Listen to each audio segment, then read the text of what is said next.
ইসলামী bank news top 10।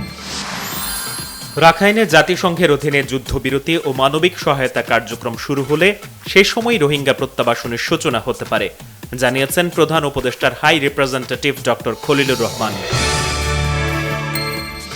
Yunus Narendra Modi বৈঠকে বাংলাদেশ বিচারের জন্য শেখ হাসিনাকে ফেরত চাইলেও ভারত কিছু বলেনি, জানিয়েছেন পররাষ্ট্র উপদেষ্টা তৌহিদ হোসেন। গাজায় ইসরায়েলি বাহিনীর বর্বর হামলার বিষয়ে জাতিসংঘের ভূমিকা নিয়ে প্রশ্ন তুলেছেন বিএনপির স্থায়ী কমিটির সদস্য সালাহউদ্দিন আহমেদ।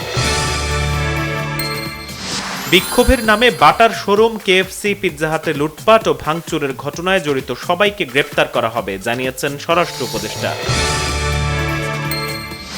ইসরায়েল বিরোধী বিক্ষোভকালে কেএফসি ও বাটার শোরুম ভাঙচুর ও লুটপাটের ঘটনায় দেশের বিভিন্ন জায়গা থেকে আটক করা হয়েছে অর্ধশতাধিক।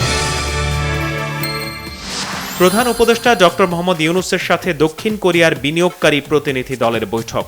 আলাদাভাবে সাক্ষাৎ করেছেন চীনের বিনিয়োগকারীদের একটি দল। ৫৪তম দেশ হিসেবে যুক্তরাষ্ট্রের মহাকাশ গবেষণা সংস্থা নাসার আন্তর্জাতিক জোটে যুক্ত হল বাংলাদেশ। চুক্তি হয়েছে নাসার সাথে।